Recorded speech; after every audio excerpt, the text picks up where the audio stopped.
মা, মাছের মাথা এটা আমারে দাও, অনেকদিন মাছের মাথা খাই না। হ্যাঁ, সে একটু বসে থাক। তোর মতো একটা অকারবার পাতে দিব মাছের মাথা, তাই না? মাছের মাথা দিব আমার ছোট ছেলে আবিরকে। নে বাবা, তুই খা।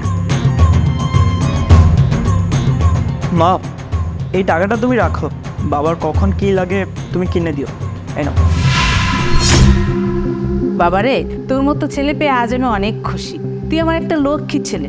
আর দেখ, তোর বড়টাকে বসে বসে শুধু সংসারের অন্ন ধ্বংস করছে। বাসার বড় ছেলে হিসেবে তো তারও একটা দায়িত্ব আছে। রাম সারা যে ছেলে বাবার ঘাড়ে বসে অন্ন ধ্বংস করে, তা কি তুমি দায়িত্বের কথা বলছো? বাবা, মা, আপনারা কিন্তু আমার স্বামীকে অনেক অপমান করছে। বুঝলাম না ভাবি, এখানে অপমানে কি আছে? আমার স্বামী পরিবারের ছোট ছেলে হয়ে দেখেন না কত সুন্দর পুরো পরিবারের দায়িত্ব নিয়ে নিল। আর আপনার স্বামী অকর্মান ঢেকি, সারাদিন তো কোনো কাজ করে না, শুধু আমার স্বামীর ঘাড় উপরে বসে খেতে পারে। আমার তো মন চায় মাঝে মাঝে আপনাদের দুজনকে ঘাড় ধাক্কা দিয়ে বের করে দিই। একটা ধাক্কা না খেলে না আপনাদের দুজনের শিক্ষা হবে না, কীভাবে টাকা ইনকাম করতে হয় এটাও বুঝবেন আপনার স্বামী। মাইশা, তুমি বাড়ির ছোট বউ, বাড়ির বড় বউয়ের সাথে কিভাবে কথা বলতে হয় এই জিনিসটা তোমার শেখা উচিত ছিল। আর এত অপমান করতেছো সবাই মিলে, আমি তো আর আমার নিয়তি নিজে হাতে লিখে বানাইনি, তাই না?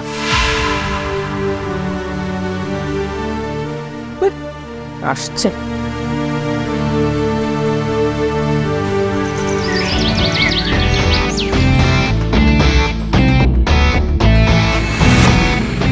বাবা, বাবা, এসব কি বাবা? তুমি আমাকে তেজপত্র কেন করেছো?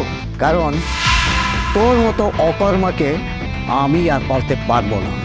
এতদিন তোকে আর তোর বউকে অনেক সহ্য করেছি, আর পারছি না। আজ থেকে শুধু আমার এক ছেলে আর ছেলের বউ। তুই যা পারিস তাই করবি, যা। যাক বাবা, তুমি ভালো সিদ্ধান্ত নিয়েছো। আমি তো বেকার, আমাকে বাড়িতে রেখে কী করবে? কিন্তু তুমি কাজটা ঠিক করলে না বাবা। আমি বেকার, হয়তো আমার খারাপ সময় যাচ্ছে, একটা সময় তো আমার সব কিছু ঠিকঠাকও হয়ে যাবে। আর মা, তোমার ইচ্ছা পূরণ হচ্ছে। তোমার ছেলেকে মাছের মাথা তুমি সব সময় খাওয়াতে পারবে। আজকে আমি বাড়ি থেকে চলে যাচ্ছি, কিন্তু একটা সময় মা, তোমার এই ছেলের কাছেই তোমাদের ফিরে আসতে হবে। কাজটা তোমরা ঠিক করলে না মা, আল্লাহ এর বিচার করবে। ইতি চল।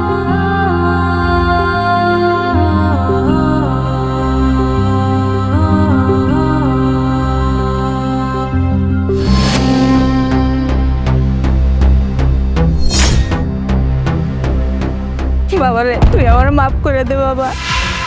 এই দিন তোর সাথে আমার এমন আচরণ করা ঠিক হয় নাই বাবা।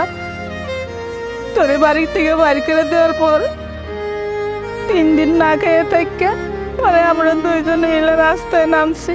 আজ 3 দিন ধরে আমি কিছু খাই না বাবা।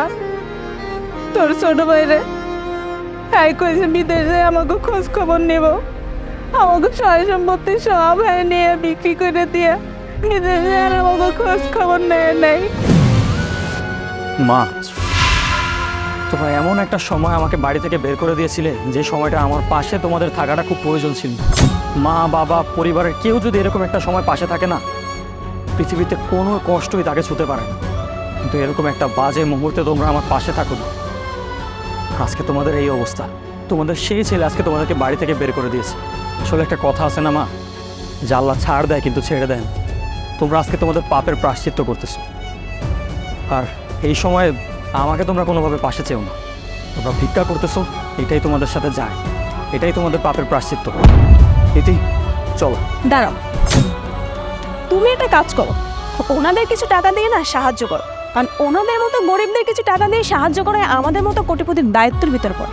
ঠিক বলেছো। এটা রাখো মা, তোমাদের হয়তো কাজে লাগবে। চলো।